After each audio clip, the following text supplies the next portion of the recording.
Welcome to the Rat Race Rebellion podcast. My name is Paul Teodo. I will be your host for today. We are very, very excited to have the second third of the Unstoppable family, Brian Swan, the Unstoppable Surfer, with us. Brian is also a world traveler and entrepreneur, and him and his wife built an incredible portable business that they take with them all over the world, helping companies define their brand. And on top of that, they've also mentored their daughter as she has built her own incredibly successful business. Welcome, Brian. Thank you so much for being here. Thank you very much for having me. So, we'll begin with your story. You and I are both originally from Illinois. Wow. Where are you from? I grew up 3 hours west of Chicago. Little small, we call it a village. Yeah. Village of Cambridge, 2,000 people in it. And so very small. You knew every single person there at all. Is that anywhere near Knox College, Galesburg? Yeah. No, it's very close. That's where my dad went to college. Galesburg is where we used to go to the mall. Oh, really? Yeah. Amazing. Yeah. Yeah, so cool. Awesome. So you moved from Illinois to San Diego, and you met your wife in San Diego. Yep. And that's where things kind of started. Yeah. So I grew up there, went to University of Illinois, and then when I was 22, got my job right out of the university and moved to San Diego. And within 4 months of moving to San Diego, I met Rhonda surfing in the water. And I remember when I met you, you knew very quickly that this was going to be a very special relationship right when you met her, correct? Well, I was sitting in the water, and I had an oceanfront one-bedroom condo, so this was just out of university. 23 or 24 years old, Yeah. But I saw her, I was like, this could be the one. But got to know each other and been with each other ever since. So that was back in 1998. That's amazing. So 22 years. Mm-hmm. Amazing. Yep. Awesome. And you, at that time, were working as a robotics engineer? A lot of people don't believe it. Yeah. But I was a robotics engineer. I was working with a lot of the semiconductor industry. I was working with a lot of life sciences in Southern California. Actually sold some actuators, some electromechanical thrust actuators to Elon Musk at SpaceX when he was just getting started. Yeah. Did you ever have an actual meeting with him? Here's what it went down. So I would say I'm 98 to 99% sure it was Elon. I had a call, and so I was a robotics engineer, but I was technical sales. So I was typically 1, 2, or 3 in the whole United States because not only could I take my engineering skills, but I was really good on communication. I learned how to sell early on. But I got a sales lead, and I call up, and I don't remember. This is probably like 2002, 2003, and I call this guy, and I said, "You're looking for space-rated actuators," but I asked him like, "What's your name?" And whatever his name was, he goes, "And I'm a rocket scientist." And I started laughing. You're a rocket scientist. Yeah. How many people say that, right? No, Yeah. and I'm like, okay. And so this is how I actually operated back then. So I'd have to travel from San Diego, and he's up in El Segundo by the LA airport. Yeah. So I was looking at I'm looking at the swell and for waves, and on the halfway there's one of the best surf breaks, trestles. And I'm like, hey, let's make it for Thursday. I'm thinking this is going to be a bunk sales calls, because a lot of calls I would do. Yeah. Back in the day, I'd go to people's garages sometimes but they would then turn out to be huge companies. Yeah. But So people were starting them, and they were just they're starting them in their garage. Yeah. This one was actually the real SpaceX. Yeah. Wow. Like it said, I remember seeing the SpaceX, and I'm like, well, even if it's let's say he's a rocket scientist. Let's say it doesn't turn out to be anything. Yeah. Regardless, I'm on salary. Plus, I make the commitment. So I'm driving. I go get to surf, and I just remember I got out of surf. I'm in salt water, and I'm gonna go probably see Elon Musk. Get a sales call. Yeah. It's for a sales call, but that's just how I roll. Yeah. And just like right now, it's great. Like this is how I roll right now. I'm an unstoppable surfer. Yeah. So I'm driving, and it was like in the hood. It's like where SpaceX was. Yeah. And I'm like, oh my God, I'm gonna get mugged here. What's going on? And I remember I get up to SpaceX, and it doesn't look like anything on the outside. It was just like, okay, like building, not a huge building, but long. And I met the guy right at the front, and this is way back. I still don't know if it was Elon, but I bet it was. Yeah. And I said, and you are a, and he goes, a rocket scientist. scientist. And I'm like, yeah. And so then we had to walk through this little corridor. Yeah. And then when we turn, there's this rocket. Like, I'm talking a real rocket. And I'm like, this guy wasn't shitting me. Like, this guy's... I go, that's a rocket. He goes, of course. I'm a rocket scientist. And then he brings us all the way around, and we're sitting at a table. It's probably about like 30 seats, the boardroom. Yeah. And I was the only sales guy, and there's like 4 engineers, scientists, whatever. And I'm just looking at the rocket going, oh my God. And the guy that was my sales call, he was just talking about the vision in the future. Yeah. And I'm like, I'm in. Like, whatever I slid over the quotation. It was like 45,000, and next thing you know, they paid it immediately, and they're like, "You already got the sale." I'm like, "You don't have to say anything." They're like, "Done." Yeah, exactly. So who knows? I don't know. I got to verify it though. Okay. All right. So that's my engineering life. So this is going to be interesting because that doesn't sound boring. And it's interesting, because you're not doing that anymore. You're doing something completely different. But it sounded like you were really enthusiastic about your first career, and you were enjoying it. It was easy. It was easy. Oh, the easy is the enemy of the healthy masculine. I was totally content with it because I didn't have to work a whole lot. What I realized at different ages, what I realized earlier was like, it wasn't by how much engineering knowledge. I got paid on how much I sold. Yeah. And when I realized what the compensation plan was, what to do it, and then I started learning, I remember my one friend gave me a Zig Ziglar tape, and I started listening to it while I was driving in the car in 2000. I'm like, oh my God, I started learning this communication and sales, and I just would crush it on that. So it was easy.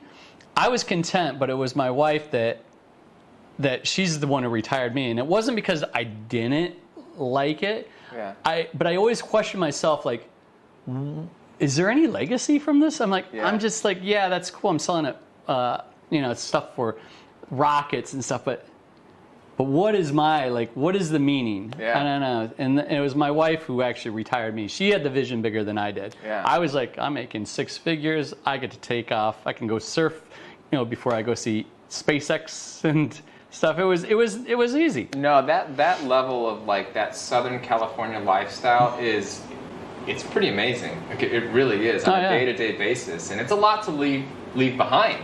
But you just had a feeling that something better was ahead, or no? What do you think it was my wife. She was, and I think, and you had her on your previous show, and she said something about she witnessed a woman putting her daughter into daycare. Yeah.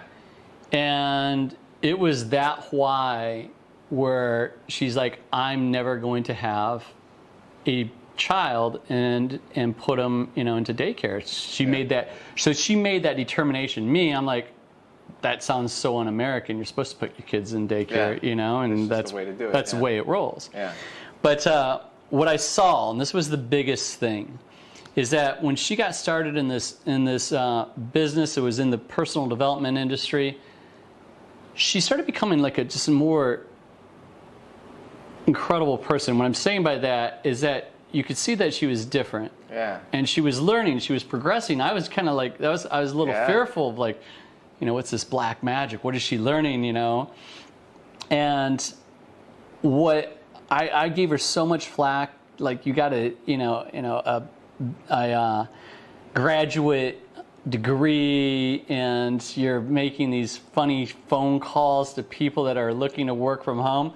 But then she had a $37,000 month, and I went, whoa. Yeah. And I'm like, it just clicked on me. I'm like, she just had a $37,000 month. And I'm like, this internet thing isn't going anywhere. Yeah. And she's becoming, to me, a better person. I'm like, I'm in. That's amazing. And it was that. Yeah. But then I pulled the. You ever see the movie Office Space? Of course, yeah, I love that movie. It's one of my favorite movies. Yeah. Okay, so I was like, I'm quitting, but I watched that movie and went, I wonder how long I can just be a part of my corporate job and not do anything and see how long I get paid. Yeah. So hopefully you don't come back after me, Kevin Hall. No, but I'm like, that's so interesting. I'm like, I'm one of the top salespeople. I put in my time. Yeah. And you can get that salary and I was still in. Probably got some recurring sales that were still coming in that you could do pretty effortlessly. So I actually did like 9 months. I was supposed to be making 3 sales calls a day. I did like 3 sales calls in 9 months, and then I finally I had to like quit because I'm like, all right, now I'm taking it a little too far. Yeah. But that was my transition. So it was a year after we surpassed both of our incomes, and then I'm like, honey, I go. Like let's do this. And I go, what do you? I went. You know what? I want to do that sales calls because I was really good at sales. Yeah. So that's where the transition happened back in 2005, 2006. So for our listeners, there are a lot of people here because my wife and I have a business together. What would you say is some of the biggest lessons that you've learned combining your marriage with your business partner, and how do you navigate the two, and what are some of the mistakes that you maybe made at the beginning, getting to know each other professionally, and now it seems to be flowing very smoothly and very effortlessly, but how can you help our guests that might want to, or our listeners that might want to? Well, I'm gonna step it back all the way kind of like to the day one.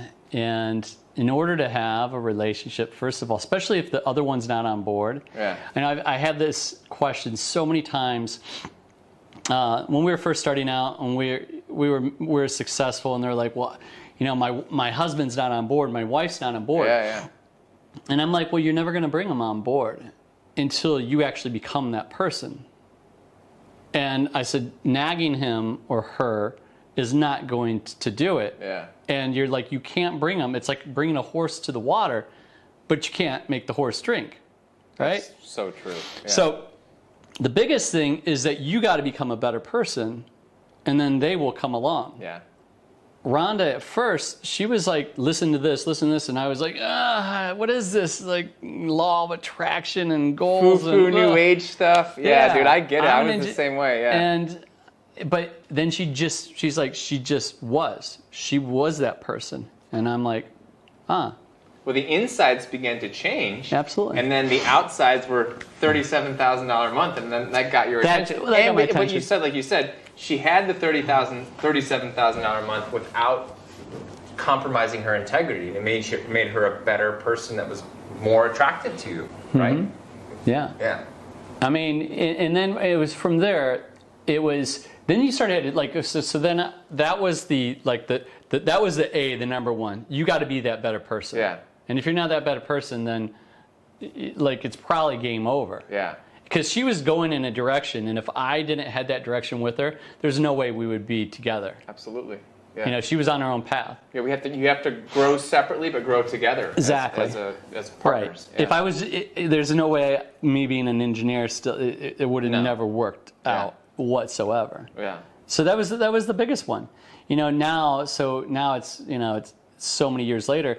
I think the biggest one. Now this is the. Now you listen to this. This is going to change your life. All right. I don't know if I should be looking at you or the camera. This is what I want. No. Tell it to them. This is okay. I'm gonna look at all of them right now. But one thing about 4 years ago, I listened to this book called The Compound Effect, and I think Dan Hardy. Can't remember exactly, but there was this chapter in it, or this one section of the book, to where they're having a rocky relationship, and then he wrote a little message for every single day, what thing that he was grateful about his wife, and then he handed it to her at Thanksgiving. And it was like the best present of all time. And I'm like, well, why don't you just write a note every single day and give joy every single day versus just one? Because I don't believe in just an anniversary or birthday. So I started doing that 4 years ago, And it changed our whole world. Yeah. And it only takes like 3 minutes. It's just something of appreciation. I call it my gratitude journal to her, a little love appreciation, and I do it every single day. I remember reading actually about 3 or 4 years ago that the number one characteristic that keeps people together for long periods of time is acknowledgement, which is exactly what you're doing every single day. You're just acknowledging, I'm grateful, you're wonderful because of this or that, and right. And it doesn't have to be complicated. It doesn't have to. You may not but it's simple. Yeah. And sometimes I just do something fun. Sometimes I'll even just write a funny poem because I'm not a poet, but I'll just do something to where I acknowledge, and then I incorporated a couple other things in it. Like, for instance, I go surfing almost every day. Yeah. So on the way home, we live in Bali. There's flowers. I pick up flowers for her, so I put flowers around it. Yeah. And then I'm the coffee guy, and then I give her a kiss, give her a flower, and we have a little coffee chat. Yeah. But it's the little things. And you know what? One thing I've also realized, it's not just for your spouse, but it's also do that with your children. Anyone you love. Everyone. Yeah. Yeah. Some type of appreciation. It goes such a long way. So that's another one. And if I was going to say number 3, set boundaries. Yeah. For instance, when I'm saying set boundaries, I'll use an example. My wife, she'll work 24/7, right? I like to have my me time in the morning, and I don't look at any notifications. And I set boundaries, and I'm like, well, I'm not going to do anything until 9. I'm like, in the morning, it's me time. That's my, that's when I do my either yoga, breath work, surfing, my body. That's when I'm having just straight focus time. I'm the same way. And so that's just like, and I've set the boundaries with like coworkers, and it's like I'm not going to respond until 9 a.m. Yeah. And then with your business that you run with Rhonda, do each of you acknowledge? I mean, I would assume, because you've been working together for so long. Okay, this is Brian's talent. He's going to handle this part of our business. Brian, maybe you're more sales. Yeah. She's more marketing and design. Or do you have separate responsibilities? Yeah, it's like I do the back end, like emails and automation, but mostly for like the branding agency PR. She's the boss. She's working that. I have my Unstoppable Surfer. I'm creating my beard wax and beard products, and I have my Unstoppable Surfer retreats. But like a lot of the nerdy stuff behind the scenes. Yeah. But setting the roles. And you try to do them both, it's not going to work. So pick the things that you're good at. Yeah, amazing. Okay, so we'll just start from, because most of you will have listened to the first episode with Rhonda. So you two created this incredible business, and then you invested everything in the real estate market right in 2007, and it crashed. And you were all just completely humbled, and you needed to start completely from scratch. And you moved to Hawaii. And here's how it happened. Like when we went from like the millionaire status to losing everything, bankruptcy, it was bad. Like it was, we invested with a real, like it wasn't just the real estate, we were with a real bad guy. Yeah. And he destroyed a lot of families in the process. But let me rewind it on just moving to Hawaii. It's like, well, how do you lose everything and move to Hawaii? Yeah. Well, at the age of 11 to 16, my father died of AIDS. So he died when I was 16. So I got to see death at a very young age. Yeah. And so there was a moment, I just remember there was a switch where my dad, like things that mattered didn't matter anymore. We never talked about it once. It was crazy. My dad was he was gay. My mom and him got divorced when I was 5. I have a brother that's 4 years older, a sister that's 7 years older. They were in the time to where they got, with friends, ridiculed, gay dad. So it was sad. I was at least young, so I didn't get that. Yeah. But my brother went to rehab for drugs when he was 15. They were, druggies, smokers. And I'm like, oh my God, this sucks. Yeah. And but what happened between the age of 11 and 16, he was just like, it was a switch that, like, who wants to go to Europe? He wanted to live the bucket list. So like the bucket list, the movie, he lived the bucket list, and he took my brother and my sister traveling all around the world. So at 11, I got to go see England and Paris and Amsterdam and Greece, and we got to go to Egypt and ride camels. Like I got to see all of this while my father was dying. Yeah. So he went from this big guy to like basically nothing, but he got to go see the world. Yeah, and with you, with his children, not just by himself, but with the people that loved him most. And so when we lost everything, right, there was a switch. There was all right, do we go back and get our corporate jobs? And that's what everybody said to do.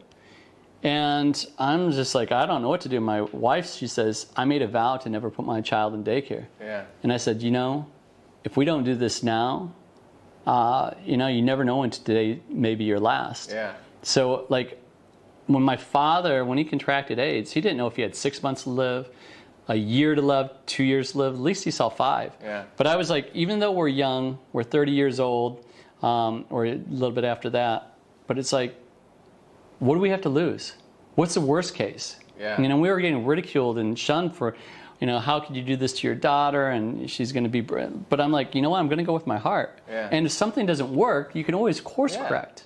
Yeah. And so that was the backstory from us. Like, let's go travel and why we started Hawaii. Hanalei was named after Hanalei Bay. That's where we got married, and we wanted to start there because that's when that was our 5-year wedding anniversary. So we kicked it off on the 5-year wedding anniversary. And how long did you stay in Hawaii? Just for 3 months. 3 months. Okay. And then we just started traveling to Mexico. It was all surf destinations. Oh, nice. Yeah. And then and that was back in 2008. We moved here in Bali in 2009. Really? So Bali's been your home base since 2000? No, we got here in 2009. We were just here for 4 months. We lived right down on the cliff over at Nirvana B-Room here in Biggin. And then we left right after Christmas. What's so funny is mutual friend Michael Frani. We saw Michael Frani play at a show the day after Christmas, and then we got on a flight the next day back to the United States. Oh, amazing! We've seen him everywhere and stuff, but that was way back then. So, outside of Bali, this is a question that I did not ask Rhonda. What are your 3 favorite spots, and maybe a little hidden gem that's not a popular, well-known destination? Well. Definitely Bali's still my favorite, and that's why we've been here. We came back 5 years ago, and it's like during this coronavirus pandemic, call it whatever you want to call it, I don't want to be anywhere else. Magical people, magical weather, the surf is gangbusters. Yeah. It's top notch. To put a second, man, I don't know. That's so crazy.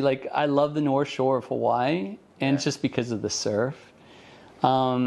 If I was to put a third, I don't even know what I would say. There's so many other ones. We lived time in Panama, but I wouldn't say it's my favorite. I had a really good time in Fiji. Fiji's cool. I went to Fiji. Maybe I didn't go to the right place because I liked it, but I was like, I'm ready to go back to Bali because I was living in Bali and went to Fiji, and I was like, I go back to Bali. And the reason I say this, not because the surf is incredible, but it was how close we were with the community there, and we sponsored a rugby team, and cool. It was just really cool. We lived in a resort, but nice. But all the people that worked there was on the village right next door, and we became very close with them. Awesome. And otherwise, I don't know if I would say Fiji. Yeah. I love Australia. And New Zealand, we just went back, so. Yeah, it's beautiful there. Yeah. It's always a nice place too if you're an American and you're traveling all over. I feel like whenever I go to Australia, it's like a little taste of home without having to go all the way back to the United States. And you know what? Even though we haven't lived in the United States, I love the States and some of the most beautiful land in the world. And we took an RV tour. I love it.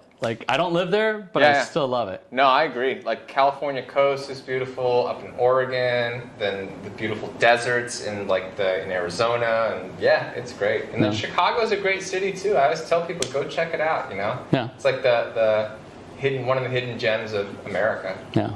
Yeah. Okay, so fast forward to today. And what are you busy building right now? Do you have any more retreats planned or anything exciting in the loop? Well, coronavirus, that stopped everything that we had for this year planned. But I went back to the Mentawais, which is a little island chain off of Indonesia, and off of Sumatra. So I'm hopefully happening in 2021. I've already shot the promo film. I already got the location at Macaroni's Resort. I got the connections.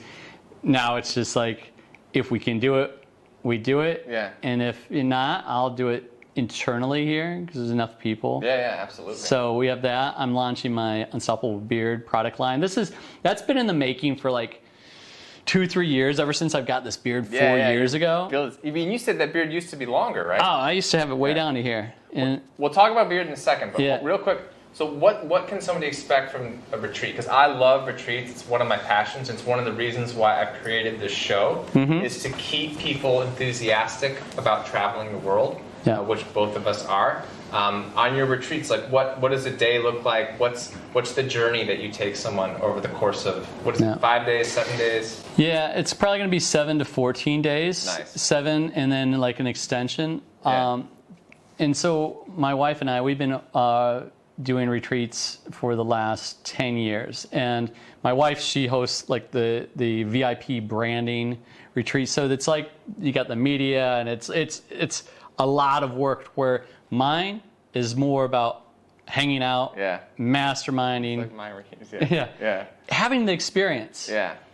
Having the connections, it's like the surfers, men that love their life, love their wife, want to make an impact in the world. But higher end, like business-minded people that are generating, they have a good business. It's like now, instead of like I have to go away for leave the wife at home, you bring your wife. It's power couples. It's incredible relationships. Like, we have a branding and PR agency. It's like, hey, if you need branding, here, go talk to our people here. Oh, you need some marketing done, great. Do this here. But it's bringing those like-minded. We're gonna do fitness, training, but you don't have to do it. It's not like that must. Yeah, and I think it's beautiful because it sounds like one of your roles within the structure and the community that you've created is you're the guy who probably reminds people to turn it off every once in a while. Because if you're an entrepreneur and you love what you do, it's very easy to work all the time. My wife works all the time. Yes. She's getting better at it. Yes. And there's a lot of flow. Yeah. She's making a lot. She's incredible. I swear, if you tear her face off, there's probably a Terminator robot. Maybe built her because you're the robotics guy. I'm a robotics engineer. Oh God, now I just told him my whole secret. Yeah. But I think it's so important. On my retreats, very similarly, we really tell people like the benefits of having a morning routine, waking up every day, taking some time for yourself, meditating, practicing yoga, just remembering to enjoy life, because what's the point of having a really lucrative, successful business if you can't also use some of that abundance to create massive enjoyment for yourself and then also give back to communities and whatnot. So I think what you're doing is so important. Yeah, and that's actually my role, with our retreats. I think we're going to have to combine. Yeah, man, we should. Yeah. It would be amazing. We do something at Uluwatu Surf Villas, or have an amazing week. I can do the yoga, play some music. You can teach surfing. We can teach people how to be entrepreneurs that don't lose their minds. I've been to probably 100 events over the last decade or so. Yeah.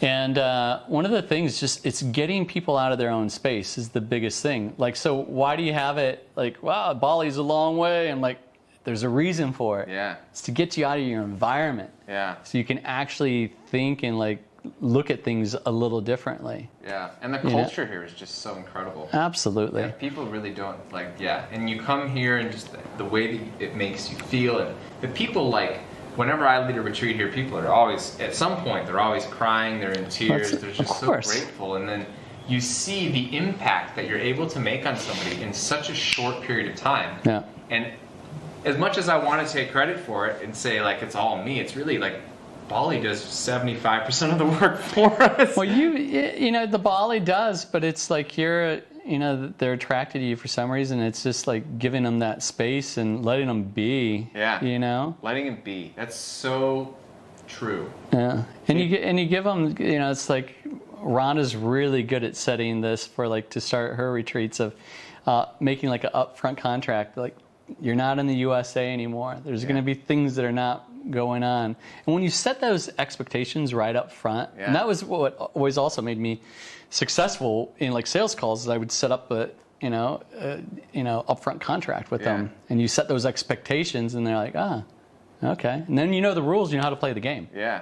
No, absolutely. And and you develop trust because you're saying, okay, this is what you can expect. These are, this is how things work, and then I think there's a level of vulnerability that comes from that, being like, look, we are in Bali, and it's not America, and if things don't move as fast as they do in New York, that's what you came for. Right. It's like you came here to slow down. You came here to have an experience and just surrender to it and just be, like you were saying.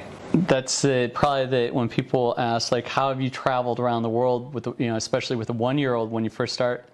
It's like, you got to be flexible. Yeah. Especially going through third worlds like countries. And back when we started, it was 12 years ago, and we relied on Skype, and the internet was horrible. It's like, you don't know what's happening, but you got to be flexible. So, over the last 12 years, I've learned that. It's kind of like the palm trees, man. You got to go just flow back and forth with it.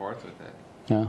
Okay, so as a man who is about to become a father myself, and a man who wants to continue to travel the world with my baby, give me some advice. Tell me some things that I need to do, and I'm sure our listeners are going to really enjoy this because they're into it.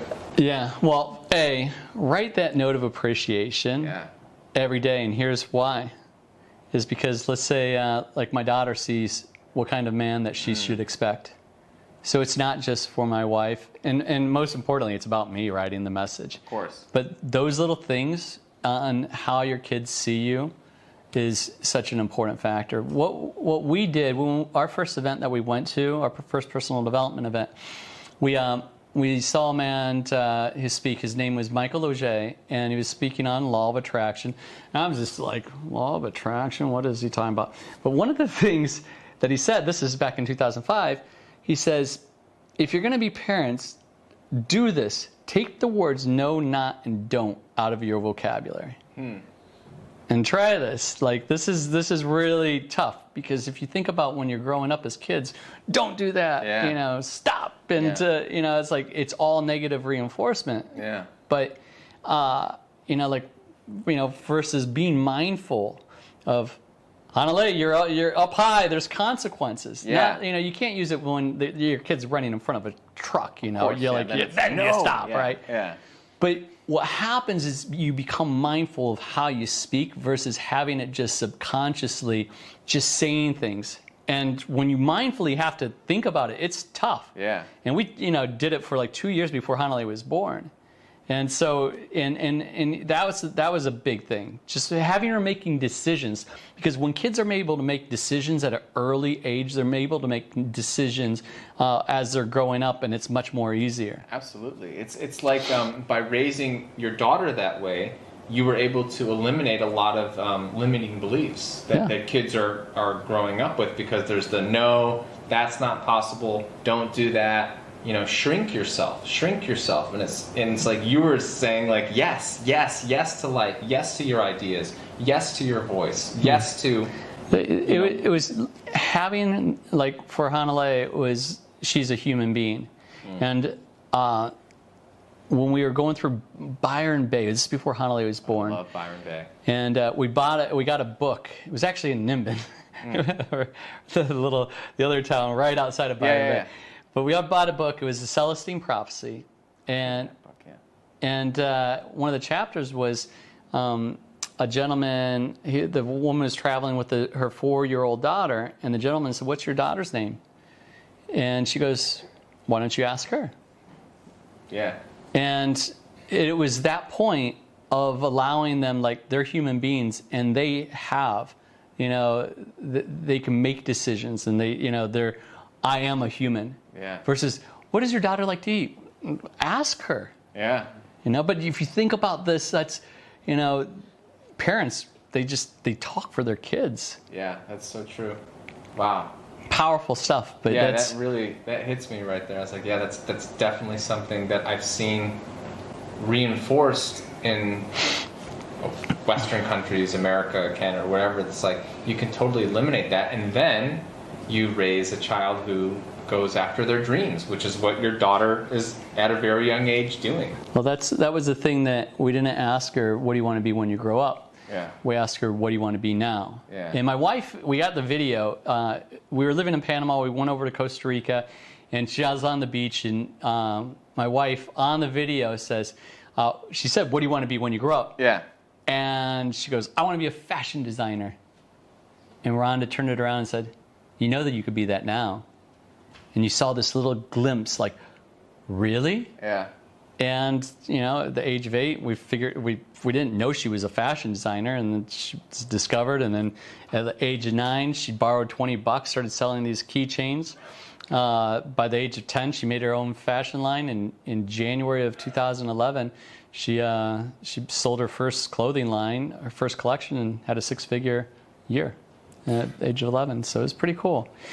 And did you have to set, working with your daughter being so young, did you set some boundaries in terms of like not working too hard, or did you just let her be free to do her dream at her own pace? And like, how did you give her just complete, like free, like no limitations on that, or? So she always went to school until about 3 years ago. Yeah. And then she dropped out. She was going to school and it wasn't really serving her, and she was getting bullied. Wow. And but then she would come home and she's got some, they're heavy duty talks. Yeah. She's speaking on it now, but she bottled it up inside for, a couple of years. We could tell something was up. Yeah. But so she was big into her art, and she was doing her fashion design, and she'd come home from school, and then she would like pass out like 10 o'clock at night, and we're like, wow, it's like, so she just had the passion. You don't have to tell them to do anything. Yeah. So that was just, we'd just give a little guidance, and then she would do it. Yeah. And the more guidance, we're like, all right, if you want to do it, we can do it. Like, but Rhonda and I never forced her on anything. You let them go. Yeah. And then when she quit school, one of our friends says, all right, so this is what we do. We do this unschooling. And so you don't tell them to do anything. And I'm like, well, what if she wants to watch YouTube videos for 15 hours a day? Yeah. She goes, let her. I'm like, what? Yeah. And she goes, no. They'll eventually get bored of it, and then they'll want to, do something with themselves. Yeah. And so that's been our schooling for the last 3 years. She has a mentor that comes through, but she learns enough from us just by how we operate business and our family talks. We don't separate business meetings, hiring and firing or anything. She has to see it. Yeah. And if she wants to, we don't force her into anything. Yeah, of course. Wow, she's learning so many things at this age that most people never get to learn. No. Like how to run a business and how to treat people appropriately and how to travel the world and cultural, how different cultures. Yeah. Would you offer any advice? You mentioned that she was getting bullied. Is there anything that you can offer to other parents who might be going through that? Yeah. Here's the thing. It was interesting from when my Hanale used to shoot these videos. We used to do Wisdom of the Day with Hanale ever since she was 5 years old. Yeah. And that was for her to share her voice. And she was doing these videos, and then when she was 8 years old, she just stopped. And it was when we got to Bali. It was probably about 6 months afterwards. Yeah. And because she had a lot of videos, she was always out there. And we knew something was up, and I knew there was this kid, but she would say there's nothing. It's having these conversations. Yeah. Are you getting bullied? Because now it's I didn't even know what bullying was until just probably 5-6 years ago. Yeah. I don't know. There wasn't even a word. Yeah. But it's such a strong thing. Right now, it's a big problem. And so now having the conversation with your kids, being very open with them, and that's probably what I'd suggest for her.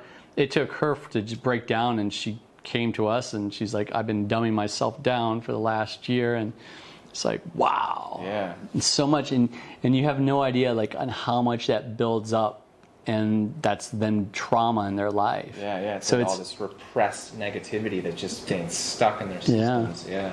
So the biggest thing is talk to your kids, have an open, conversations, relationships with them. Yeah. Beautiful. All right, let's hear about this amazing beard product. Well, here's what happened.